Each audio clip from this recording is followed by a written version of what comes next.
लोकसभा और विधानसभा के चुनाव होने हैं। इसको लेकर सभी राजनीतिक पार्टियां इलेक्शन मोड में नजर आ रही हैं। वहीं हरियाणा में बीजेपी ने मिशन 2024 का प्लान तैयार कर लिया है।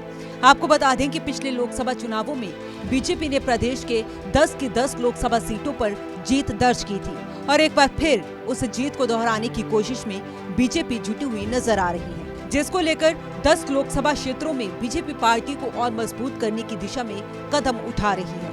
इसी कड़ी में पूर्व सांसद एवं भाजपा के वरिष्ठ नेता डॉक्टर अशोक तंवर सिरसा पहुंची। यहाँ गांव माधो सिंघाना में चलो गांव की ओर कार्यक्रम के तहत ग्रामीणों को संबोधित किया, साथ ही दीवार लेखन कार्य की शुरुआत भी की। इस दौरान अशोक तंवर ने प्रधानमंत्री नरेंद्र मोदी की तारीफ करते हुए कहा कि इस बार लोकसभा चुनावों में 400 सीटों पर कमल खिलेगा।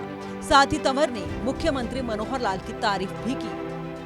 पूरे देश के अंदर भारतीय जनता पार्टी ने कुछ प्रोग्राम दिए हुए हैं, जिसमें ये दीवार लेखन का भी कार्यक्रम है। एक बार फिर से मोदी सरकार, और इसमें हरियाणा का भी नारा जुड़ता है, एक बार फिर मनोहर सरकार। तो 10 साल जिस तरीके से केंद्र और प्रदेश की सरकार ने मिलकर के काम किए वो अभूतपूर्व हुए, और आने वाले समय में ये देश फिर दोबारा और मजबूती से इस नेतृत्व को चुन करके भेजे 400 पार सीटें, क्योंकि अब तो खुद विपक्ष ने मान लिया है, उनके पास तो हरियाणा में तो उम्मीदवार ही नहीं है। खुद ममता बनर्जी जी ने ये कहा कि भाई कांग्रेस अगर 40 सीटें ले ले तो बहुत बड़ी बात है।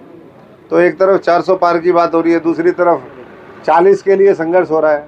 तो साफ मैं समझता हूँ कि ये संकेत है कि आने वाले समय में जो पार्टी का लक्ष्य है वो हम पूरा करेंगे। इसके साथ ही मीडिया से रूबरू हुए अशोक तंवर ने आम आदमी पार्टी पर भी निशाना साधा और कहा, आम आदमी पार्टी कट्टर ईमानदार पार्टी नहीं, कट्टर बेईमान पार्टी है। और क्या कुछ कहा, सुनिए आप भी। निस्वार्थ भाव से काम करने वाले लोग हैं, और गीता में लिखा भी है कि कर्म करो फल की चिंता मत करो, और ये सबके ऊपर लागू होता है। हम अगर पहले ही फल की चिंता करने लग जाएंगे तो कर्म जो है हमारे वो नहीं होंगे। तो कर्म करते जाओ, बाकी ठीक होता जाएगा, और जो गलत करेगा उसके साथ गलत होता है। भूपेश मेहता जी हैं, ये हमारे सैकड़ों साथी हैं, इनके साथ जब गलत हुआ तो हमने कांग्रेस को त्यागा। जब वर्तमान जो नेतृत्व है आम आदमी पार्टी का, जब उन्होंने कट्टर ईमानदार का नारा दिया तो मुझे लगा भाई चलो कट्टर ईमानदारों के साथ मिलकर के देश की लड़ाई लड़े, पर पता चला कट्टर ईमानदार तो कट्टर बेईमान निकले। यहाँ से बेईमान, यहाँ से बेईमान, यहाँ से बेईमान। तो फिर ऐसे लोगों के खिलाफ तो लड़ाई लड़ी जाती है, तभी ये देश महान और मजबूत होगा, तभी दुनिया की बड़ी आर्थिक शक्ति बनेगा। वहीं तंवर ने विपक्ष यानी कांग्रेस पर भी जमकर निशाना साधा और कहा, लोकसभा में हरियाणा में विपक्ष के पास कोई उम्मीदवार नहीं है। कांग्रेस पार्टी में धन, बल और परिवारवाद का बोलबाला है। देखिए, आप जानते हैं मैं 3 चुनाव लोकसभा के लड़ा और विधानसभा में लड़ सकता था, क्योंकि मैं तो अध्यक्ष भी रहा। ये मैं तो सारा सिस्टम देखता हूँ कि किस तरीके से वहाँ टिकटें बढ़ती हैं, कैसे परिवारवाद हावी है, कैसे वहाँ पर जो धन बल का प्रयोग होता है। तो ऐसे में उनके पास तो अब उम्मीदवार ही नहीं बचे।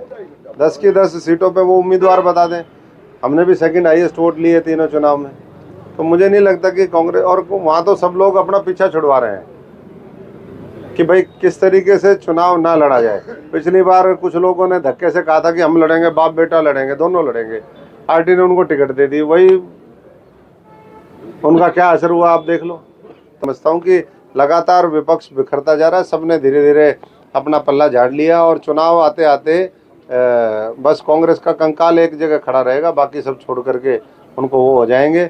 बहरहाल चुनाव के लिहाज से साल 2024 हरियाणा के लिए महत्वपूर्ण है। 1-2 महीने में लोकसभा चुनाव तो होने ही है, साथ में हरियाणा में विधानसभा चुनाव भी है, और इसको लेकर सभी सियासी दल तैयारियों में जुट गए हैं। लेकिन अब देखना ये होगा कि 2024 के लोकसभा और विधानसभा चुनावों में कौन सी पार्टी जीत हासिल करती है।